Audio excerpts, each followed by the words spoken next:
आज हम बनाने जा रहे हैं हरा भरा कबाब। सबसे पहले हम गैस जलाएंगे, गैस को फुल पे रखेंगे। एक कढ़ाई में हमने 1 लीटर पानी लिया है। पानी को बॉयल होने देंगे। इसमें 1/4 टीस्पून नमक भी डाल देंगे। पानी में उबाल आ चुका है। अब इसमें हम ये साफ की हुई 200 ग्राम पालक है। इसके हमने पत्तों को अच्छे से वॉश कर लिया, इसकी डंडियां भी निकाल ली। अब इसमें पालक डालेंगे और इसको 2-3 मिनट के लिए बॉईल करेंगे। बीच बीच में स्टर करते रहेंगे। गैस को हमने फुल पे ही रखा है। पालक को बॉईल होते 3 मिनट हो गए हैं। अब गैस को ऑफ कर देंगे और ये हमने चिल्ड पानी रखा हुआ है पास में। इसका ऐसे पानी निकाल के पालक का, तो इसको चिल्ड वाटर में रखेंगे ताकि इसकी कुकिंग रुक जाए।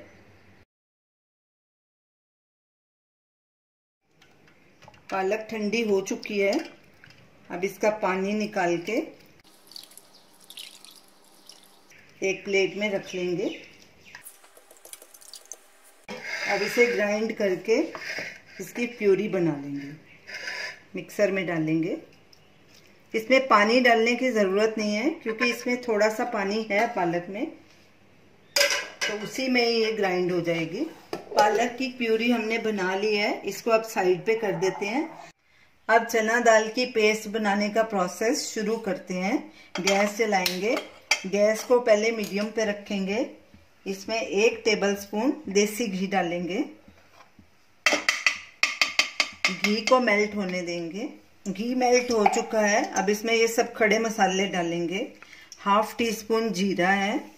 गैस सिम पे कर देंगे।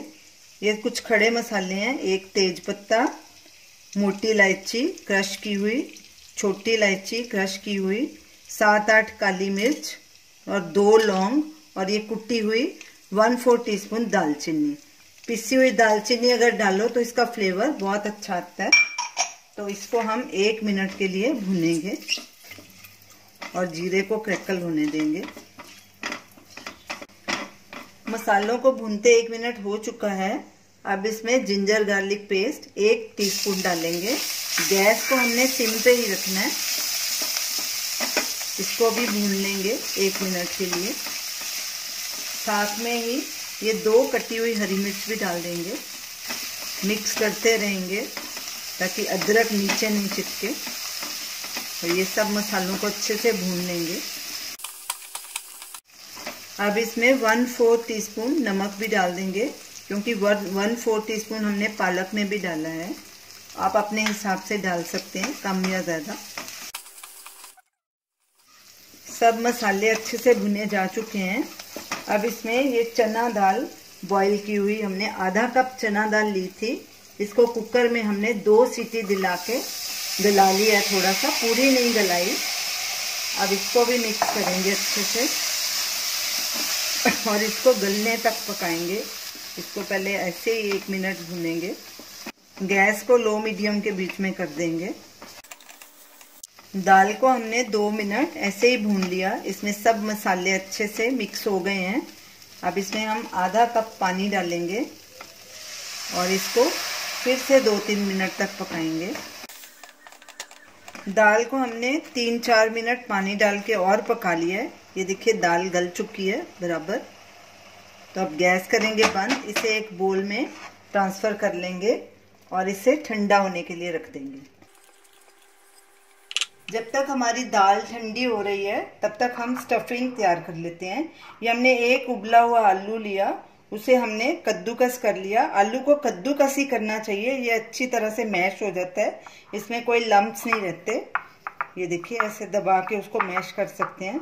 अब इसमें हमने ये 8-10 पत्ते पुदीना के लिए हैं, उनको भी बारीक काट लिया, ये भी डाल देंगे। 1 हरी मिर्च बारीक कटी हुई, आप अपने टेस्ट के अकॉर्डिंग डाल सकते हैं, कम या ज़्यादा। नमक स्वाद अनुसार या 1/4 टीस्पून।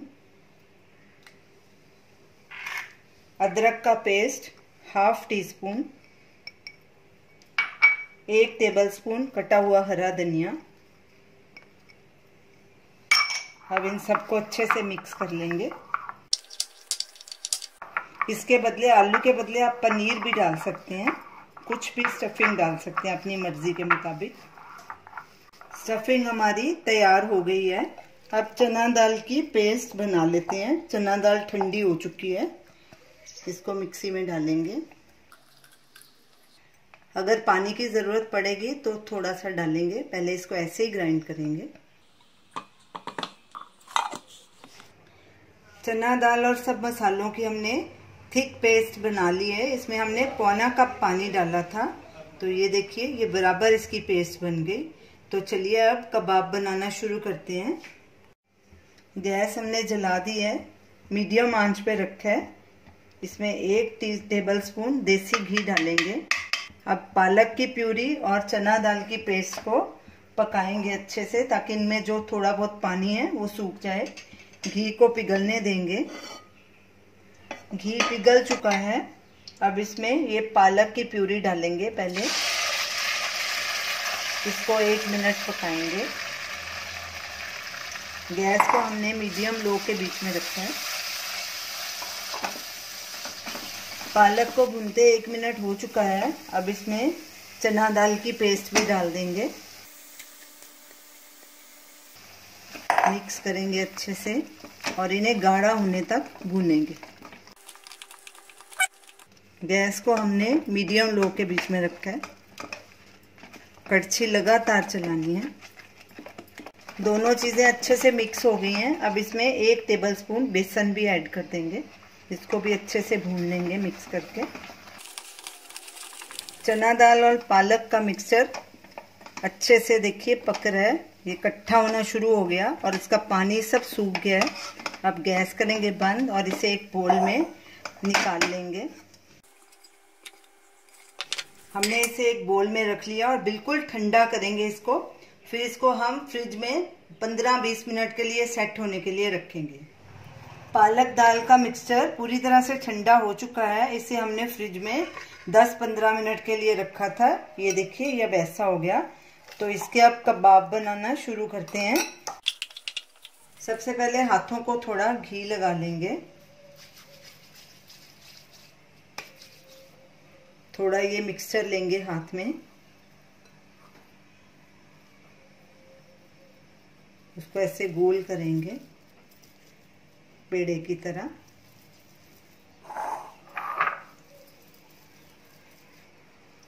ऐसे स्मूथ पेड़ा बना लेंगे। फिर अंगूठे से ऐसे बीच में दबाएंगे।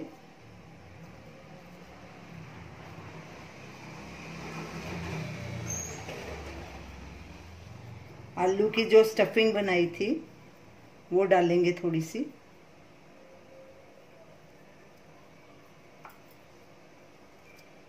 अब इसको अच्छे से बंद कर देंगे।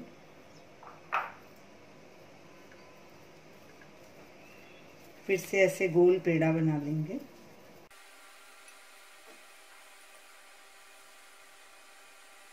इसी तरह सब कबाब बना के रख लेंगे। हमने 6 कबाब बना लिए हैं। अब इनको हम फ्रीजर में 10 मिनट के लिए सेट होने के लिए रखेंगे। कबाब को हमने 10 मिनट फ्रीजर में रख के बाहर निकाल लिया है। अब इसे हम फ्राई करेंगे। गैस जलाएंगे। इसके ऊपर नॉनस्टिक पैन रखना है, चाहे तवा, चाहे कढ़ाई, चाहे पैन रख लें। और गैस को हमने मीडियम और फुल के बीच में किया है। इसमें 1 टीस्पून घी डालेंगे। घी को अच्छे से फैला देंगे। घी बहुत ज़्यादा गरम करना है और घी हमारा काफ़ी गरम हो चुका है।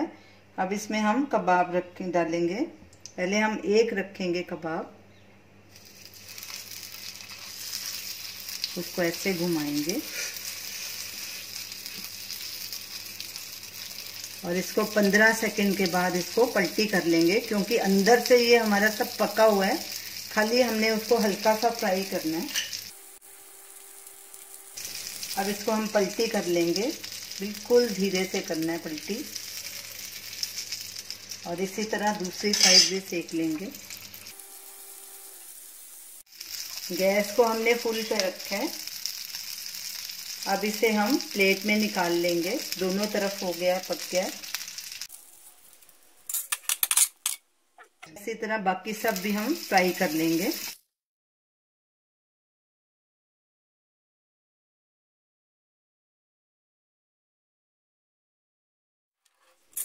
तो ये रही हमारी आज की रेसिपी, हरा भरा कबाब।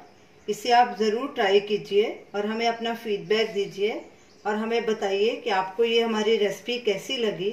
जब इसे फ्राई करें तो इसके हो सके 1 या 2 ही फ्राई करें, ज़्यादा मत इकट्ठे डालें, नहीं तो कबाब टूट जाएंगे, क्योंकि ये बहुत ज़्यादा सॉफ्ट होते हैं। इनको बहुत ध्यान से करना पड़ता है। ऐसे जैसे हमने इसको ऐसे गोल घुमाया था, गैस को फुल आंच पे रखना है और एकदम गरम घी होना चाहिए, तो आपके कबाब भी ऐसे ही बहुत अच्छे बनेंगे। इनको ज्यादा नहीं कुक करना, तकरीबन 15 से 20 सेकंड तक ही कुक करना है, क्योंकि ये अंदर से तो पूरी तरह से पके हुए हैं, तो इससे ज्यादा नहीं कुक करना। और हमें बताइए कि आपको हमारी ये रेसिपी कैसी लगी। हमने इसे टोमेटो केचप के साथ सर्व किया है। तो हमारे वीडियो को शेयर कीजिए, हमारे चैनल को सब्सक्राइब कीजिए। Thanks for watching.